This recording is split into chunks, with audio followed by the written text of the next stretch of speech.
So we did some problems with addition and subtraction, and the next thing that we want to talk about here is a little bit of multiplication. And when you multiply these, what's going to be really tempting here, you want to do what we did in the past. This is the temptation, so don't do this one. But the temptation is to take the -9 and the -4 and multiply them before you simplify the square roots.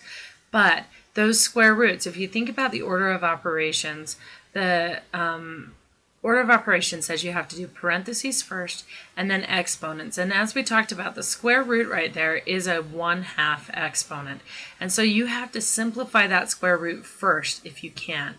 And so when you simplify the square root first, when you simplify that -9, square root of -9, you're going to get 3i. And when we simplify the square root of -4i, you're going to get 2i. So we're going to times this by 2i. And that's what you're going to get when you multiply these together. You have to simplify them first so you get the i's there. The way that that changes the answer is if you had just multiplied them, you would have gotten a square root of 36, which results in 6. But what you'll see here is we're going to end up with 6i squared. Now, as we talked about earlier, I is the square root of -1. I squared is -1, straight up. So what we can do here is just write this as 6 times -1, which then is going to turn into a -6. Okay, so when we simplify this, make sure to simplify the roots first and then multiply it together, and then realize that I squared is the same. This is supposed to be a -1. I'm sorry, that blooped right there. But that's supposed to be a -1, so you have 6 times -1 is -6. I squared is the same as -1. Okay, so now let's do another example. This is again another example of multiplication. So we have 10i. This time we don't have to simplify those square roots first. We've just got them in terms of I. 10i times 3 minus 2i. Now, what we're going to do on this problem is very similar to what we've done on other problems like this, where we're going to distribute that 10i.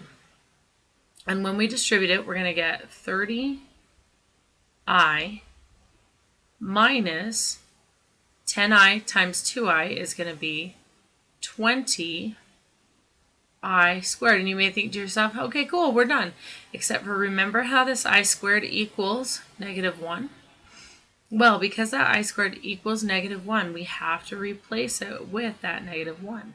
So we have 30i minus 20 times -1. And the -20 times the -1 is going to give you a positive 20. So 30i plus 20 is going to be your answer to 10i times 3 minus 2i. And that is the way you do that problem. So you just distribute it and then simplify it as you finish distributing. Okay, here is part E. Next we have 6 plus 8i times -3 plus I. So similar to this where we distributed each one, we are going to distribute this as well. So we're going to start with the 6, and I'm going to just see if this will let me change the color here. I don't think it will, but we'll see. Okay, 6 times -3 is going to be -18.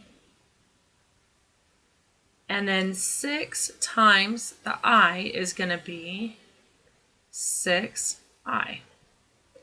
And down below we have 8i times -3, which is -24i. And then 8i times I is going to be plus 8i squared. And then when you get that far, we do have to simplify each of those terms. The -18 is already taken care of for us. The 6i minus 24i is going to give us a -18i. And then this 8i squared is going to give us 8, and the I squared is a negative 1. So we have 8 times negative 1. So negative 18 minus 8 is going to give us a negative, let's see, 22. Sorry, negative 26. I knew that. Okay, minus 18i. So negative 26 minus 18i. And that's going to be your final answer for this problem. Now remember, let's just go back to what we did. We took the 6 and distributed it to both terms. That's how we got these first two terms. And then the 8i, and we distributed that to both terms. That's how we got the last two terms. And then what we had to do is combine our like terms between the 6i and the negative 24i. And with the 8i squared, we just had to change I squared to negative 1. And that gave us a negative 8 here. So negative 18 minus 8 is a negative 26. And that is our final answer on that problem. So let's then progress a little bit further here. So then we want to actually talk about another form of multiplication here, and it's your favorite scenario to get wrong, right? The one where it's easily to get tricked, but you guys are smart, you're not going to fall for it. So we have negative 2 plus 3i squared.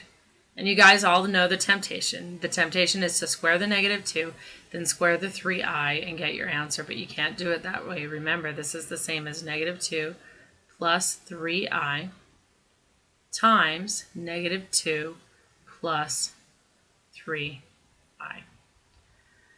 So when we multiply this out, we're going to get negative 2 times negative 2, which is 4, minus 6i minus 6i plus 9i squared. Now, when we combine our like terms here, we have the 4, negative 6, and negative 6 is a negative 12i. And then 9 times negative 1 will give you a negative 9. What I did there is remember that this right here is the same as 9 times a negative 1. And that's how down here I got a negative 9. So in our final step here, we're going to have negative 4 minus 9, which is a negative 5, minus our 12i. And that should be your final answer on that one. So when you square it, just make sure that you write it out and that you actually get a perfect square trinomial out of the problem. Okay, we have two more little concepts to talk about here. The next one we need to talk about is rationalizing the denominator. So just like with square roots, how we have to rationalize the denominator, when you have imaginary numbers, we also have to rationalize the denominator. And just like with square roots, the way you rationalize the denominator is you multiply by the conjugate of the denominator. So we're going to multiply the top and the bottom of this fraction by the conjugate of 1 minus 2i, which is 1 plus 2i. So here we are doing our multiplication. Now, again, just like with square roots, instead of distributing this 10 right away, I'm going to actually leave it factored out because I want to be able to find out if at the end I'm going to be able to reduce. So we're going to multiply out the bottom first and then decide. So in the denominator, you're going to have 1 times 1, which is 1. Then you're going to have a plus 2i. And then a minus 2i. And then a minus 4i squared. Okay, so we're not going to multiply out the top yet. We're going to leave it just in case we can reduce at the end. So 10 times 1 plus 2i.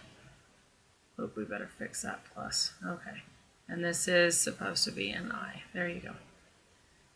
Over, let's see, 1 minus 4i squared. Now remember, this 4i squared is negative 4 times a negative 1.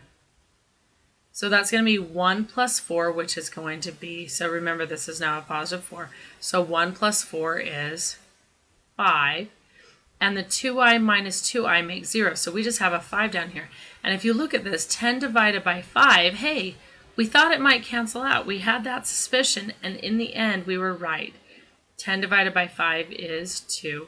So when we distribute now our 2, after reducing that, when we distribute the 2, we've got a 2 plus 4i. And notice, when we started in the complex number system right here with this fraction, and we rationalized the denominator, we did a division problem, we got another number in the complex number system. And so that's really good. That's one way to check that we got it right. Did you get a number in the complex number system? Yep, we did, so you got it right. Now remember, all real numbers are still part of the complex number system. So if I had gotten an answer like, say, 7, then that still would have been considered in part of the complex number system. Let's do another example. This will be example H, I believe. Okay, so we have a negative 3 minus 6i over 2i. And you have to ask yourself, okay, what's the conjugate of 2i? Now, when we were doing square roots, we just multiplied by the same thing again. And technically, you could multiply by the same thing again, but I want you to multiply by literally the conjugate. The conjugate of a complex number is when you change the sign of the imaginary part. Our imaginary part of this number is 2i. So I'm going to literally make it a negative 2i, and that is what I'm going to multiply the top and the bottom with. You'll see why in just a minute, but when you just have that single term there, that's your complex term, you want to multiply by the conjugate, the opposite of that complex term. So in the top, I'm going to leave it in factored form for a minute. I've got 3 minus 6i times negative 2i over, now 2i times negative 2i is negative 4i squared. And here's the part where you're going to see why I wanted to make sure to change the sign. I squared has a value of negative 1. So I squared is negative 1. And now when we multiply these, see how you end up with that positive number? That's why I wanted to wait. That's why I wanted to change this sign right here so that in the end, in the denominator, we would get a positive number. Now, one thing that I also notice here is because I left this factored, those actually cancel. So negative 2, this negative 2 right here, will go into the 4, and I'm going to leave the negative at the top just because I worked so hard to keep it up there, but then that's just going to be a positive 2 in the denominator. And so what we're going to do here is distribute that negative I that we just got. So we have negative 3i, that was a minus in there, so it's not going to be plus 6i squared over 2. And we're not going to have any other common factors there, so we can just leave that. So if you're not sure what happened here, let me just write it out. I think that's kind of hard to see up there. So we had a 3 minus 6i, and what we had was on the outside, we actually had a negative 2i. And so what happened is, because this was over 4, the negative 2 right there can cancel with that 4. And so we canceled that out. That gave us a 2. But what I did is I replaced this. I left this a negative I on the top because I didn't want my negative in the denominator. So that's what we did in this step right here. It was just a little jumbled, so it's really hard to see. So now when we distribute, this is what we're going to get. We're going to get a negative 3i plus 6i squared, because they're both negative, so it's plus 6i squared over 2. Now I squared is negative 1, so we have negative 3i minus 6 over 2. And that technically is the answer. If you write your answer like that, you will be considered correct. I will not mark it wrong. But your book takes one step further and they separate out these terms. So they'll write it as negative 3i over 2, and then negative 6 minus 6 over 2. And 6 over 2 is a 3, and they'll actually reverse the term. So the way they'll write it is they'll say negative 3 minus 3 halves I. And the reason why they will do that in the book is because then this is in a form of a complex number, which is a plus bi. So you can see a and bi right there. And so that's why they do that. But if you give me this answer right here, you're going to be just fine. You don't need to go past there. Okay. Alrighty, so we have another little form of division here. And it's the same thing that we've been doing. We just have a few more steps to add to it here. So this is example I. 2 plus I over 3 plus 3i. Now don't go canceling terms on me. You can't look at these and say, oh, they both have an I. Those are going to cancel out. Remember, we're adding, so we can't cancel out that way. But what we're going to do here is we are going to follow the same rule we've been following. We're going to multiply by the conjugate, which is going to be 3 minus 3i. Remember, we changed the sign of the imaginary part. And then in the top, we're also going to multiply that by 3 minus 3i. Okay, that right there is supposed to be a 3. So let's start on the top in our multiplication. We're going to do 2 times 3. So the 2 times 3 is 6. 2 times negative 3 is going to be negative 6i. 3 times I is 3i. And I times negative 3i is negative 3i squared. And that is going to be over 3 times 3, which is 9. 3 times negative 3, which is negative 9i. 3 times 3i is positive 9i. And 3 times negative 3i is going to be a negative 9i squared. So now we need to combine our like terms in both the numerator and the denominator.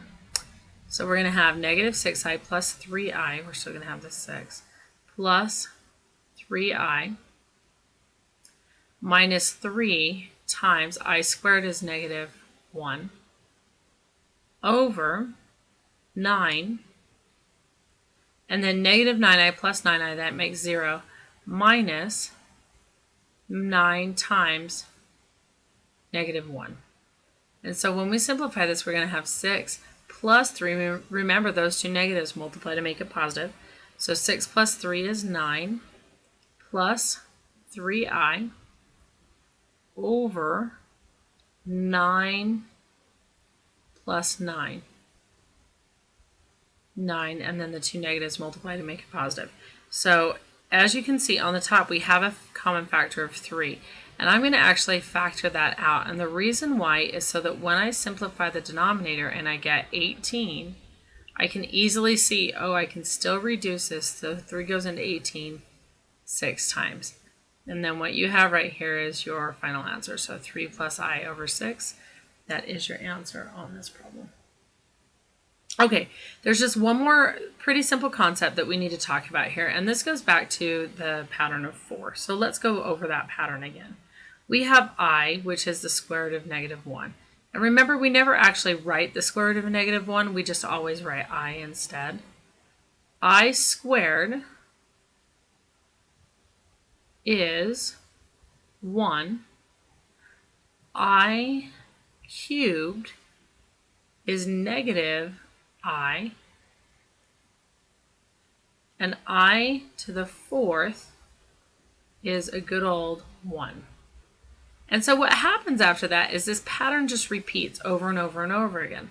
So if I take a number like I to the 94th, and I want to simplify that, there's a very easy way to do that. The way that you do it is you take the 94 and you divide it by 4. And the reason why you divide it by 4 is because there are 4 instances. There are 4 different answers in this pattern of 4. If you look at it, once we get I to the 4th equals 1, when we go to I to the 5th, we're just going to be multiplying by 1. We're going to have So for example, I to the fifth is going to be just I times 1. It's going to be I to the fourth, which is 1, times that extra I.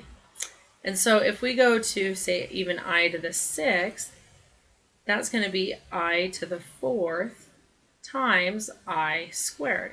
And I to the fourth is just 1, so you're just left with I squared. And so what happens is this pattern just repeats over and over and over again. Well, we want to figure out what I to the 94th is. And instead of actually, counting this problem and rotating it through all those times to see where we're at, what we can do here is we can have and just say that 4 goes into 94 to figure out where we are in our pattern. And so when we do that, 4 goes into 9 twice. That gives us an 8. When we subtract those, we have 1 left over, and we're going to bring down the next 4. So that's going to be a 3. 4 times 3 is 12. And when we subtract these, we get a 2. So what this is saying is we're going to go through our pattern of 4 23 times, and when the wheel stops, we're going to stop at a 2. So here we are. Look, this is what's going to happen. We're going to go through I squared, I cubed, I to the fourth. That's 1 time. Then I squared, I cubed, I to the fourth. That's 2 times. And we're going to keep going through that cycle 23 times. And when we've gone through it 23 times, then we'll be at I to the 92nd. But we want I to the 94th.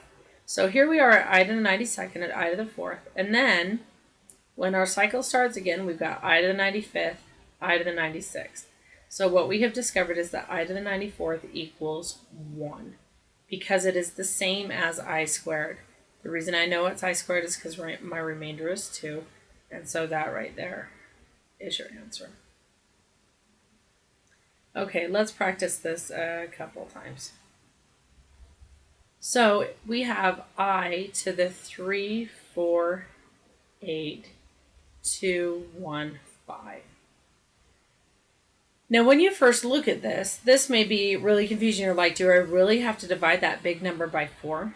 Well, you actually don't. There's a clever way to do this, and the reason why this works is a little bit convoluted, but it has to do with the fact that 4 goes into 100. So if we know that 4 goes into 100, then whatever we have, and 4 goes into 200 and 300 and every multiple of 100, then whatever we have left over after 100 is really the only numbers we care about. So whatever we have before those first 2 digits right there, we don't even care. When we divide this, 4 goes into 15. The reason why we don't care is because we know 4 will go into 348200 because it goes into anything that ends in 2 zeros. And so anything left over is a temporary remainder, so let's just see how many times 4 goes into 15. 4 goes into 15 3 times, which gives you a 12, and your remainder is 3. Now, if you wanted to, you could have divided this whole thing, big number, by 4, but it really is easier to just take those last 2 digits and only divide those last 2 digits by 4. And so, our remainder, our remainder is 3, and so what we're saying is that this is the same as saying I to the third, and using our pattern of 4, we have figured out that I to the third is the same as negative I. So that's our answer. Okay, let's do another one. I to the 1036892 7. Okay. Again, we don't care about all of the rest of these digits. We only care about the 27 at the end. We only care about the part that's over 100. An even multiple of 100. Well, if we take that 4, our pattern of 4, and see how many times it goes into 27. 27. 4 goes into 27 6 times. 6 times 4 is 24. That leaves you a remainder of 3. So if you go back to our pattern, I to the third is the same as negative I, and that's very similar to what we just did. So let me think of another one. I to the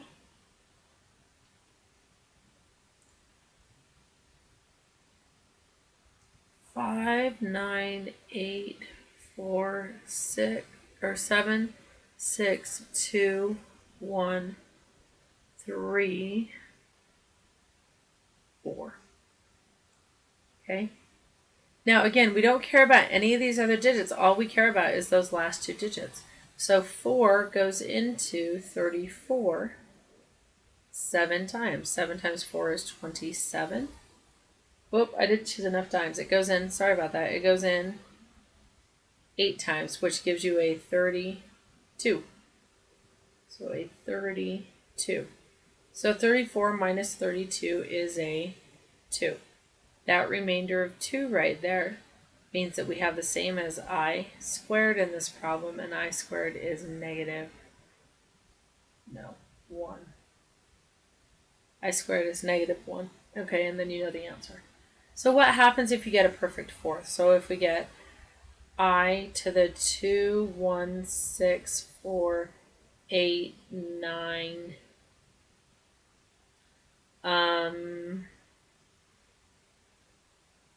5, 2. Well, then what you would do there is 4 goes into 52. You've got 1 and a 4. Subtract, your remainder is a 12. 4 goes into 12 3 times. Now, because this went in 3 times, this is like saying I to the 0. There's 0 remainder. And anything to the 0 power is 1. And so that's your final answer. And remember, on all of these problems, it doesn't matter how big that exponent is. The only thing we care about is those last two numbers. So, I hope that you got a lot out of this and that you understand complex numbers. If you have questions, help each other out as best as possible. We'll answer lots of questions on Monday. And I will just make sure that your assignment is with your sub, and your sub will put the assignment on the board. Make sure and post any questions on Canvas if you have them. Thanks.